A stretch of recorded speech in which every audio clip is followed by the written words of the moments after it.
prosseguimos com a cobertura dos atos deste domingo. Voltamos a falar com a Denise Campos de Toledo, que tem mais um entrevistado.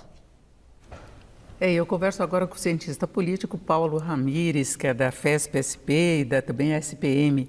Paulo Ramires, obrigada pela presença, boa tarde. Boa tarde, uma honra estar aqui com vocês. Bom, eu estava há pouco falando com o Rodrigo Vicente dessa questão da liderança de Hugo Motta, né? Ele fez um grande acordo para ser escolhido como presidente da Câmara e a gente não sabe se esse acordo que agora o está levando até essa posição, né, de concordar com todas as pautas políticas que estão sendo encaminhadas, mesmo negando, em várias ocasiões ele negou, ele já tem posição dúbia também em relação a pautas encaminhadas pelo governo, no caso de pautas econômicas mesmo, ele disse que não ia, aquela questão do IOF, que todo mundo foi contra também, mas ele teve uma posição vacilante em relação a isso, e fica a dúvida se o acordo é o mais recente, fechado por Arthur Lira, exatamente em torno desse pacote.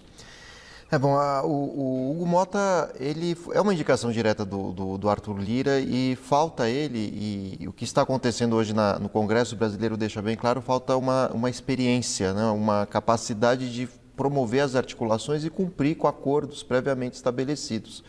A eleição de Hugo Motta estava atrelada com o apoio do PT desde que não fosse votada a anistia. E a gente não pode esquecer disso, que quando ele foi eleito presidente da Câmara, ele dizia que não era uma discussão que estaria em pauta, né? Em agosto, depois do recesso, pressionado pelos bolsonaristas que ocuparam, né, a Câmara, ele recua também com um certo aval do Arthur Lira e diz que colocará para discussão e talvez votação a questão da anistia. Como se não bastasse, apareceu a PEC da impunidade.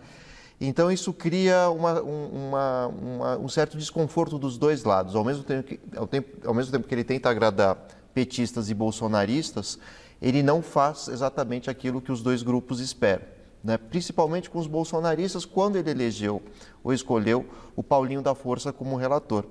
Paulinho da Força, a que pese algumas críticas que possam ser feitas pretéritas, com investigações, ele é um político comprometido com a democracia e já veio dizendo que não aprovará ou não colocará no seu relatório uma anistia total, restrita, absoluta, como querem os bolsonaristas. Disse, inclusive, que queria conversar com o Alexandre de Moraes para ver o que era viável de se ter como anistia.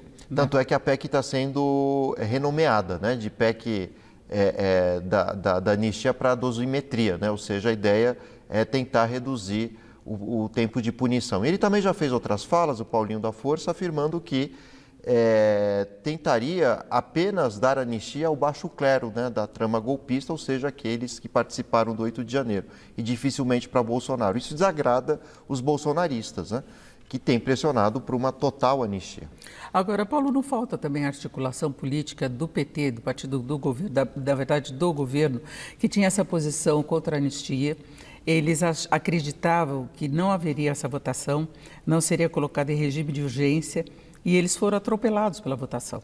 Então, não houve articulação também da base do governo. Exato. Ao mesmo tempo que falta esse engajamento do PT contra essas pautas, ao mesmo tempo há uma estratégia, eu diria até maquiavélica, né? Porque tudo indica que o PT terá muitas dificuldades para as eleições legislativas para o próximo ano, né? Ainda que Lula seja eleito, talvez tenha dificuldades maiores ainda na sua relação com o Congresso, já que é um dos planos bolsonaristas colonizar ainda mais o Senado e a Câmara. E essa pauta da anistia e da blindagem acaba jogando aos leões esses políticos favoráveis, né? Os meios de comunicação, a opinião pública, as redes sociais como um todo, têm descrito quem são esses políticos, e essa é uma estratégia que o PT pode estar utilizando exatamente com o menor esforço, causar o maior mal possível em termos eleitorais para as bancadas de centro e de direita, que hoje estão cada vez mais distantes de qualquer aprovação de algum projeto do governo. Nesse sentido, inclusive, chamou a atenção pesquisa semana passada que mostrou que a reprovação ou aprovação do governo parou de melhorar, né? Deu uma parada, teve aquele impacto inicial por conta da tarifação dos Estados Unidos, a questão do nacionalismo, a postura de quem defendia medidas para influenciar o julgamento no judiciário, no STF, então esfriou. Mas, de qualquer modo, depois saiu uma pesquisa que mostrava que Lula vence em primeiro e segundo turno. Sim. Então, as pessoas, de novo, aquele é o mal menor, pelo menos a ideia, é a figura que se tem hoje. Ainda falta um ano para as eleições, muita coisa pode acontecer, muita coisa tem acontecido na política, inclusive nessa questão agora com o Trump também, mas mostra exatamente essa insatisfação da população. Sim, e passo a passo, não talvez pelo esforço próprio, mas muito mais pelos defeitos dos concorrentes, o Lula tem alcançado, passo a passo, como eu disse, alguma elevação nos índices de pesquisas eleitorais, assim como também de aprovação. E essas manifestações que estão ocorrendo hoje, assim como essas decisões antipopulares do Congresso, só tendem a reforçar essa imagem do Lula, né? Por isso mesmo que o PT não tem feito muito esforço, já que o próprio adversário está fazendo gol contra, literalmente. Mas a verdade é confiar demais no que pode acontecer em relação a isso, né?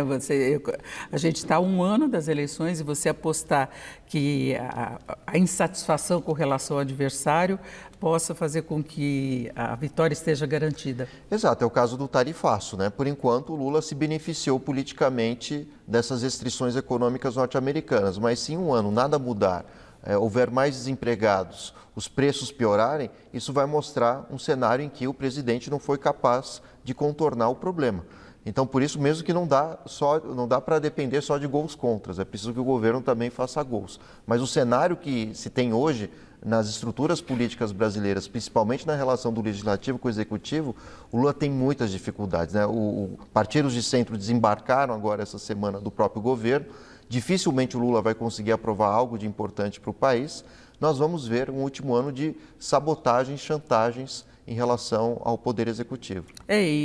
Inclusive ministros que gostariam de permanecer, tem uma dúvida ainda em relação ao ministro do Turismo, porque ele está envolvido na organização da COP, que está se aproximando, e COP que já vai ter grandes problemas pela não participação dos Estados Unidos, ele não está participando nem das reuniões preparatórias, não deve estar presente, porque não é a posição de Trump, também a questão ambiental, tem esse problema direto na relação com o Brasil, mas o ministro do Turismo talvez ele ainda consiga, a dúvida que se tem para a próxima semana, o que vai acontecer, né, para esta semana.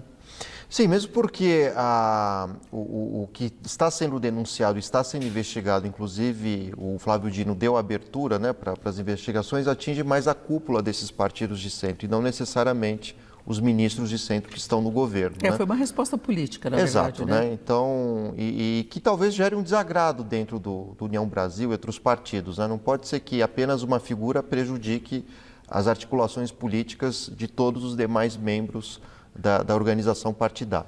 Agora, a partir dessa situação, Paulo, você acha que fica mais complicado se definir quem vai ser o candidato de direita a disputar as eleições do próximo ano? Porque Tarcísio é o que tinha as melhores posições, né? Ainda tem, mas ele teve algum problema por conta da defesa da anistia e antes já tinha tido uma posição que desagradou determinados grupos em relação à tarifa, não é?